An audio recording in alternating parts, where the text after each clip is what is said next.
Hello, good morning students. Today I am going to start problem number 1 of admission. First I am reading problem. The balance sheet of Sujata and Purnima, who shared profits equally, was as follows. Balance sheet as on 31st March 2018. Liabilities, amount, assets, amount. इथे चुकून तुम्हाला ते debit आणि credit लिहिलेलं आहे ते cancel करा हां. Capitals Sujata 1 lakh, Pournima 1,40,000, creditors 34,000, bills payable 26,000. Then asset side land and building 60,000, plant and machinery 70,000, furniture 24,000, sundry debtors 26,000, stock 40,000, cash 80,000. Additional information given. On 1st April 2018, Aparna joins the firm as a third partner for 1/5 share of future profits on the following terms and conditions. काय सांगितलं बघा, वरती आपल्याला balance sheet दिलेली आहे. Old जे काय partners आहेत तर त्यांच्या फर्मची बॅलन्स शीट दिलेली आहे. Then on 1st April 2018 Aparna joins the firm as a third partner. आणि त्यानंतर त्या आधी सुजाता अँड पौर्णिमा ह्या ओल्ड पार्टनर्स आहेत आणि त्यांच्या फर्ममध्ये अपर्णा न्यूली जॉईन झालेले आहे as a third partner for 1/5 share of future profits on the following terms and condition. आणि तिचं शेअर किती असणार आहे? 1/5 असणार आहे. Okay. First, goodwill is valued at ₹2 lakhs. Aparna is to bring her share of goodwill in cash. आणि आपण गुडविलची amount दिलेली आहे तुम्हाला 2 lakhs. त्याच्यापैकी तिचा जो शेअर आहे तर ती कॅशमध्ये आणणार आहे. Second, Aparna is to bring in ₹1 lakh as capital. त्यानंतर तिने कॅपिटलची जी अमाऊंट आहे तीसुद्धा कॅशमध्ये आणलेली आहे. A provision of 10% is to be created on sundry debtors. प्रोव्हिजनचा अर्थ काय झाला की RDD, बरोबर ना, किंवा प्रोव्हिजन म्हटलं तरीसुद्धा चालेल. सन्ड्री डेटर्सवरती आपल्याला 10% RDD कॅल्क्युलेट करायची आहे.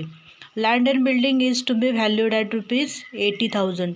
लँड अँड बिल्डिंगवरती ॲडजस्टमेंट आहे बघा. लँड अँड बिल्डिंगची अमाऊंट दिलेली आहे 60,000 आणि इथे नवीन पार्टनरचं ॲडमिशन झाल्याच्या नंतर इथे लँड अँड बिल्डिंगची व्हॅल्यू आहे ती इन्क्रीज झालेली आहे, बरोबर ना.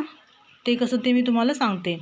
Stock plant and machinery is to be reduced by 20%. आणि काय सांगितलं बघा, स्टॉक आणि plant and machinery is to be reduced by 20%. यांची अमाऊंट आहे ती 20%नी रिड्यूस झालेली आहे, कमी झालेली आहे. त्यांनी त्या फर्स्ट प्रॉब्लेम आहे तुम्हाला इथे draft the journal entries to record the above arrangement and give the opening balance sheet of the new firm. इथे तुम्हाला त्यांनी फक्त जर्नल एंट्रीज विचारलेल्या आहेत आणि opening balance sheet of new firm आणि नवीन फर्मची तुम्हाला बॅलन्स शीट ओपन करायला सांगितलेले आहे. पण आता इथे मी तुम्हाला फर्स्ट प्रॉब्लेम असल्यामुळे काय करणार आहे की कोणते अकाउंट्स प्रिपेअर करायचे आहेत किंवा कशा पद्धतीने आपल्याला याचं अकाउंटिंग करायचं आहे तर हे सगळं मी तुम्हाला दाखवणार आहे. तुमच्या टेक्स्टबुकमध्ये जरी सोडून दिलेलं नसेल तरीसुद्धा मी ते काय करणार आहे तुम्हाला इथे सॉल्व करून दाखवणार आहे. ठीक आहे. तर आता आपण बोर्डवरती जाऊया. बघा, पहिल्यांदा मी अकाउंट ओपन केलेलं आहे, revaluation account. Okay. Then partners capital account open केलेलं आहे.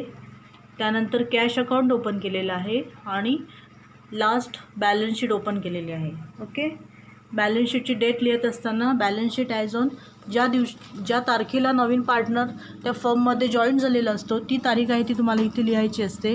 ती कोणती आहे? 1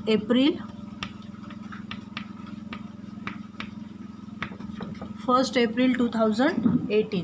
ओके.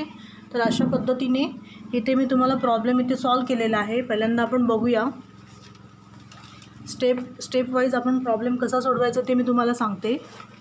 बघा, आपण पहिल्यांदा काय करायचं, आपल्याला जो प्रॉब्लेम दिलेला आहे प्रॉब्लेम जो आपल्याला दिलेला आहे तर तो प्रॉब्लेम बघायचा पहिल्यांदा. त्यानुसार आधी पोस्टिंग करून घ्यायचं. ओके.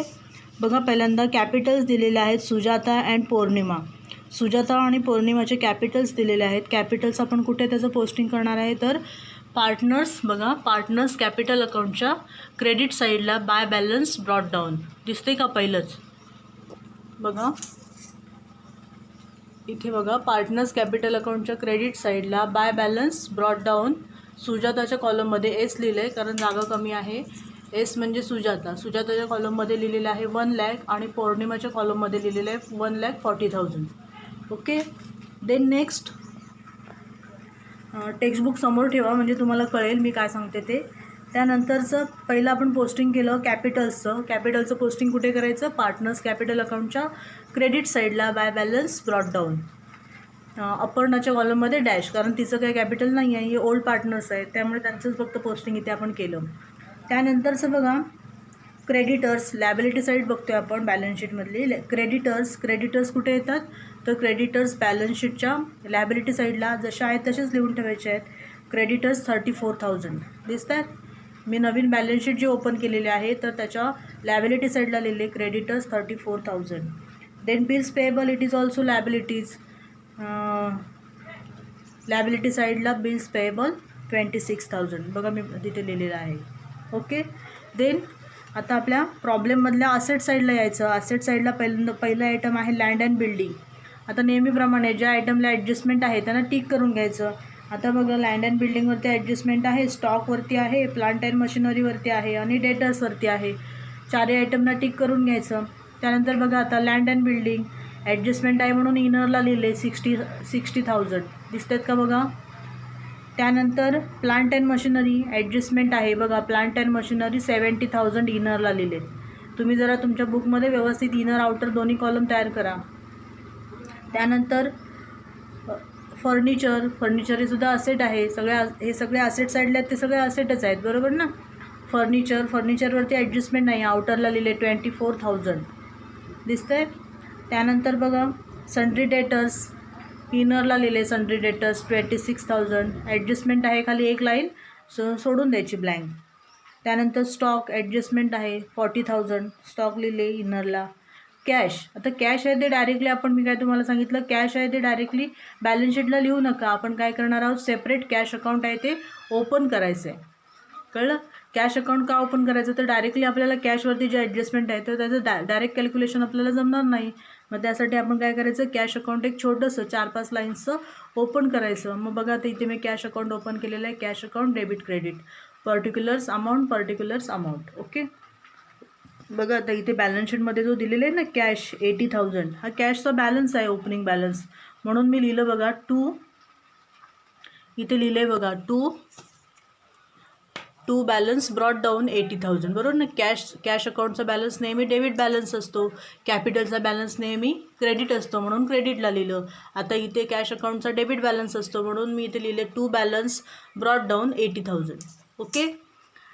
देन सगळं आपली बॅलन्स शीटचं पोस्टिंग आहे ते इथे संपलेलं आहे. कळलं सगळ्यांना पोस्टिंग काय केलं ते. बघा परत एकदा सांगते. कॅपिटल्स होते त्याचं पोस्टिंग कॅपिटल अकाउंटच्या क्रेडिटला केलं by balance brought down. Old पार्टनरच्या कॉलममध्ये लिहिले 1 लाख आणि 1,40,000. त्यानंतर क्रेडिटर्स लिहिले लॅबिलिटी साईडला, बिल्स पेएबल लिहिले लॅबिलिटी साईडला. त्यानंतर सगळे असेट्स आहेत तर त्याचं पोस्टिंग आपण इथे करून घेतलं. ओके. त्यानंतर बघा on 1 April 2018 Aparna joins the firm as 3rd partner. Aparna ही तिसरी पार्टनर आहे. बघा मी तिसरा कॉलम तयार केलेला आहे. ए लिहिले ना ते अपर्णा आहे. Okay. Sujata, Purnima and Aparna म्हणून तिसरा कॉलम केला आहे मी. पार्टनर्स कॅपिटल अकाउंटला अपर्णाचा कॉलम केला आहे. ओके. तर ती 3rd पार्टनर म्हणून जॉईन झालेला आहे फॉर 1/5 शेअर. आता हा शेअर आहे तर तो फ्युचर प्रॉफिटसाठी आपल्याला उपयोगाचा आहे की आपल्याला तिचा शेअर किती आहे तो आपल्याला कॅल्क्युलेट म्हणजे तो आपल्याला इथे गुडविलचं किंवा कॅपिटलसाठी लागणार आहे. ओके. त्यानंतर बघा आता पहिलं goodwill is valued at ₹2 lakhs.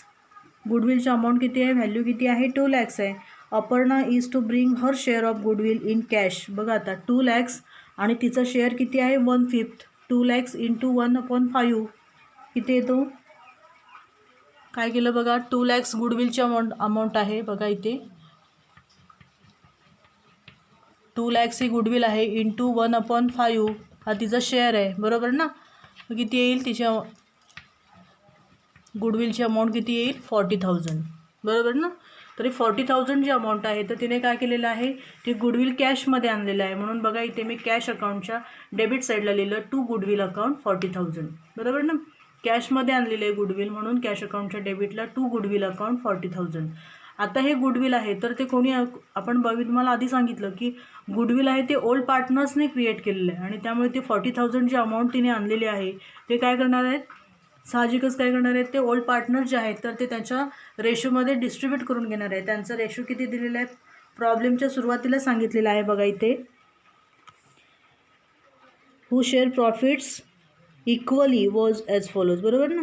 Who share profits equally म्हणजे हे दोघे पार्टनर्स कसे आहेत तर इक्वल पार्टनर्स आहेत आणि त्यामुळे काय केलं बघा त्यांनी पार्टनर्स कॅपिटल अकाउंटच्या क्रेडिटला बाय गुडविल अकाउंट दोघींनी डिस्ट्रीब्यूट केलं इक्वली. 40,000 अमाऊंट होती गुडविलची बरोबर ना. तिचा शेअर किती होता अपर्णाचा 40,000 मग तो इक्वली डिस्ट्रीब्यूट केला 20,000 बघा केला इथे सुजाता अँड पौर्णिमा या दोघींच्या कॉलममध्ये 20,000 लिहिले अपर्णाच्या कॉलममध्ये डॅश. ओके. त्यानंतरची ॲडजस्टमेंट आहे Aparna is to bring in ₹1 lakh as capital. त्यानंतर तिने 1 lakh रुपीज काय आणलेले आहेत कॅपिटल आणलेलं आहे कॅशमध्ये. म्हणून बघा पार्टनर्स कॅपिटल अकाउंटच्या क्रेडिटला बाय कॅश लिहिले अपर्णाने आणलं आहे बरोबर ना. म्हणून सुजाता आणि पौर्णिमाच्या कॉलममध्ये डॅश केलं आणि अपर्णाच्या कॉलममध्ये लिहिले 1 lakh. कळलं कारण का अपर्णाने आणलेलं आहे म्हणून अपर्णाच्या कॉलममध्ये लिहिले 1 lakh आणि त्याचं सेकंड पोस्टिंग कुठे येणार आहे तर कॅशमध्ये आणलेलं आहे बरोबर ना. म्हणून कॅश अकाउंटच्या डेबिट साईडला टू अपर्णाच कॅपिटल अकाउंट 1 lakh. ते कळेल तुम्हाला अपर्णाच कॅपिटल अकाउंटच्या क्रेडिटला बाय कॅश बरोबर ना.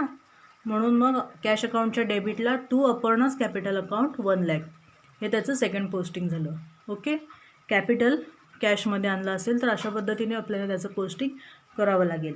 त्यानंतर बघा a provision of 10% is to be created on sundry debtors. Sundry डेटर्सवरती आपल्याला 10% अमाऊंट कॅल्क्युलेट करायची आहे. सन्ड्री डेटर्स बघा असेट साईडला आपण लिहिलेले आहेत इनरला 26,000 लेस RDD लेस प्रोव्हिजन म्हणा किंवा लेस RDD म्हणा.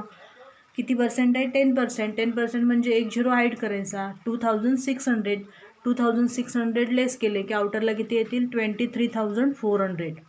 ओके. आता हे डेटर्स हे काय आहेत असेट आहेत की लायबिलिटी आहेत तर असेट आहेत बरोबर ना. मग असेटची व्हॅल्यू जर का इथे आपल्याला डिक्रीज झालेली आहे कमी झाली RDD आपण लेस केली याचा अर्थ काय झाला असेटची व्हॅल्यू कमी झाली डिक्रीज झाली. मग मी काल तुम्हाला फॉर्मॅटचं एक्सप्लेनेशन करताना सांगितलं की रिव्हॅल्युएशन अकाउंट जे आहे तर त्याच्यामध्ये काय असतं फक्त असेट्स आणि लायबिलिटीच्या ज्या काही व्हॅल्यूज कमी जास्त होतात तर त्याचंच पोस्टिंग फक्त आपल्याला रिव्हॅल्युएशन अकाउंटला करायचं असतं. मग बघा आता असेटची व्हॅल्यू कमी झाली डिक्रीज इन असेट कुठं लिहितो आपण रिव्हॅल्युएशन अकाउंटच्या डेबिट साईडला टू RDD अकाउंट. बघा कितीने कमी झाले तेवढंच लिहायचं आहे सगळे डेटर्सची अमाऊंट लिहायची नाही. तर 2,000 बघा 2,600 10% अमाऊंट म्हणजेच किती 2,600ने कमी झालेले आहेत. म्हणून रिव्हॅल्युएशन अकाउंटच्या डेबिटला टू RDD अकाउंट 2,600 लिहिलेले आहेत. समजलं. प्रत्येकाचं डबल पोस्टिंग आपल्याला इथे करायचं आहे. इकडे समजा डेटर्स कमी झाले याचा अर्थ डिक्रीज इन असेट आहे म्हणून रिव्हॅल्युएशन अकाउंटच्या डेबिट साईडला to RDD account 2,600. Then next adjustment आहे land and building is to be valued at ₹80,000. Land and बिल्डिंगची अमाऊंट किती होती बिफोर ॲडमिशन 60,000. त्यानंतर नवीन पार्टनरचं ॲडमिशन झाल्याच्यानंतर काय झालेलं आहे त्याची अमाऊंट 80,000 झाली. याचा अर्थ 20,000नी काय झालेली आहे इन्क्रीज झाली बरोबर ना वाढलेली आहे. म्हणून ॲड ॲप्रिसिएशन म्हणायचं. डेप्रिसिएशनच्या ऑपोजिट ॲप्रिसिएशन. ॲड ॲप्रिसिएशन तिथे बघा जागा नाही म्हणून मी ते स्पेलिंग अर्धवट लिहिलं आहे तुम्ही पूर्ण लिहा. ॲप्रिसिएशन 20,000 म्हणून 60,000 प्लस 20,000 आउटरला किती आले 80,000 म्हणजे आपल्याला त्यांनी सांगितल्याप्रमाणे 80,000 आहे ती अमाऊंट आउटरला आलेली आहे. आता ॲप्रिसिएशन म्हणजे असेट्समध्ये इन्क्रीज झालेलं आहे. इन्क्रीज इन असेट कुठं लिहितात तर रिव्हॅल्युएशन अकाउंटच्या क्रेडिट साईडला बाय लँड अँड बिल्डिंग 20,000. किती अमाऊंटने ते इन्क्रीज झालेले आहेत तर 20,000ने. म्हणून इन्क्रीज असेल तर क्रेडिटला by land and building 20,000. Okay. त्यानंतरची ॲडजस्टमेंट आहे stock plant and machinery is to be reduced by 20%. Stock बघा स्टॉकची अमाऊंट किती आहे 40,000 त्याच्यावरती 20% रिडक्शन आहे, लेस रिडक्शन म्हणा किंवा लेस डिक्रीज म्हणा. किती आहे ते 20% किती येईल 40,000वरती 4,000 म्हणजे 10%, 20% म्हणजे 8,000. 8,000 काय केले लेस केले, 40,000 लेस 8,000, आउटरला 32,000 आले. बरोबर. आता हे स्टॉकचे आपल्याला काय झालेले आहेत लेस झालेले आहे, डिक्रीज झालेलं आहे, स्टॉक डिक्रीज झाला आहे. याचा अर्थ काय झालं डिक्रीज इन असेट कुठे येतात रिव्हॅल्युएशन अकाउंटच्या डेबिटला टू स्टॉक 8,000. ओके. त्यानंतरचं लँड अँड त्यानंतर काय सांगितलं त्यांनी plant and machinery. Plant and मशिनरीची अमाऊंट बघा किती आहे 70,000. बरोबर. 70,000 लेस डेप्रिसिएशन म्हणा किंवा लेस रिडक्शन म्हणा डिक्रीज म्हणा किती आहे 20%. 70,000वरती 20% काढलं तर किती आलं 14,000. मग 14,000 लेस करा, आउटरला आले 56,000. बघा प्लांट अँड मशिनरी 56,000 तिथे दिसत आहेत तुम्हाला. आता हे 14,000 काय झालेलं आहे असेट्स डिक्रीज झालेले आहेत, रिड्यूस झालेले आहेत, त्यामुळे लिहिलं बघा रिव्हॅल्युएशन अकाउंटच्या डेबिटला to plant and machinery 14,000. Okay. तर अशा पद्धतीने हा प्रॉब्लेम इथे आपण इथे सगळं पोस्टिंग केलेलं आहे, सगळे ॲडजस्टमेंट आपल्या इथे झालेले आहेत. अतिशय सोपं आहे की नाही बघा. फक्त तुम्हाला गुडविलचं फक्त इथं कॅल्क्युलेशन लक्षात ठेवायचं आहे, बाकी याच्यामध्ये तुम्हाला काहीच करायचं नाही आहे. तर बघा आता इथे मी काय केलं पहिल्यांदा आपल्याला स्टेप वाईज आपल्याला जो काही प्रॉब्लेम आहे तो टॅली करायचा आहे. पहिल्यांदा बॅलन्स शीट केलं, नंतर पार्टनर्स कॅपिटल अकाउंट केलं तर अजिबात तुमचं प्रॉब्लेम टॅली नाही होणार. ओके. तर पहिल्यांदा आपण रिव्हॅल्युएशन अकाउंट टॅली करायचं आहे. रिव्हॅल्युएशन अकाउंटला बघा डेबिट साईडला आपल्याला तिथे अमाऊंट दिसत आहेत 2,600, 14,000 आणि 8,000. ओके. त्यानंतर क्रेडिटला आपल्याला अमाऊंट एकच होती लँड अँड बिल्डिंग 20,000. मग आता आपल्याला ती बॅलन्स करायचं आहे, आपण टॅली करायचं बरोबर ना, अकाउंट टॅली करायचं तुम्हाला येतं. मग बघा आता डेबिट साईडची टोटल किती आली 24,600, क्रेडिटची टोटल किती आलेली आहे फक्त 20,000 आलेली आहे. मग आपले किती कमी पडत आहेत तर आपल्याला 4,600. बरोबर ना. हे 4,600 आहेत, एवढी आपली बॅलन्सिंग फिगर आली. म्हणजेच काय झालेलं आहे तो रिव्हॅल्युएशन लॉस झालेला आहे. बरोबर ना. क्रेडिटला आला म्हणजे लॉस, डेबिटला असतं तर प्रॉफिट. मग आता इथं रिव्हॅल्युएशन लॉस आहे 4,600. इक्वली डिस्ट्रीब्यूट करा दोघींमध्ये, ओल्ड पार्टनर्समध्ये डिस्ट्रीब्यूट करायचं आहे. सुजाताज कॅपिटल अकाउंट 4,600च्या हाफ 2,300. पी म्हणजेच कोण पौर्णिमाज कॅपिटल अकाउंट 2,300. ओके. तर अशा पद्धतीने दोघींमध्ये मी तो डिस्ट्रीब्यूट केला. आता इथे रिव्हॅल्युएशनच्या क्रेडिटला बाय सुजाताज कॅपिटल बाय पौर्णिमाज कॅपिटल. बरोबर. मग याचं सेकंड पोस्टिंग कुठे येईल पार्टनर्स कॅपिटल अकाउंटच्या डेबिटला. बरोबर ना. रिव्हॅल्युएशनच्या क्रेडिट म्हणून पार्टनर्स कॅपिटल अकाउंटच्या डेबिटला टू रिव्हॅल्युएशन अकाउंट आणि सुजाताच्या कॉलममध्ये 2,300, पौर्णिमाच्या कॉलममध्ये 2,300, अपर्णाच्या कॉलममध्ये डॅश. ओके. बघा डबल पोस्टिंग तसं मी केलं. अशा पद्धतीने आपलं रिव्हॅल्युएशन अकाउंट इथे टॅली झालं. त्यानंतर आता आपल्याला काय करायला लागेल पार्टनर्स कॅपिटल अकाउंट टॅली करायचं आहे.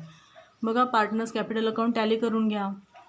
आधी क्रेडिट साईडची टोटल करायची नेहमी, तिकडची जास्त असते म्हणून बघा आता तिकडची टोटल केली 1,00,000 अपर्णाच्या कॉलममध्ये आहेत. इकडे पौर्णिमाच्या कॉलममध्ये 1,40,000 प्लस 20,000 म्हणजेच किती झाले 1,60,000. त्यानंतर इकडे सुजाताच्या कॉलममध्ये 1,00,000 प्लस 20,000 1,20,000. ओके. आता डेबिट साईडला बघा अपर्णाच्या कॉलममध्ये काहीच नव्हतं. आता आपण जे काही बॅलन्स येईल त्याला नाव काय देणार टू बॅलन्स कॅरीड डाऊन. बरोबर ना. आपल्याला आता कॅपिटलचा बॅलन्स जो काढायचा आहे त्याला नाव काय द्यायचं टू बॅलन्स कॅरीड डाऊन. मग आता अपर्णाच्या कॉलममध्ये बघा इकडे 1,00,000 होते, इकडे काहीच नव्हते म्हणून तिथे 1,00,000 लिहिले.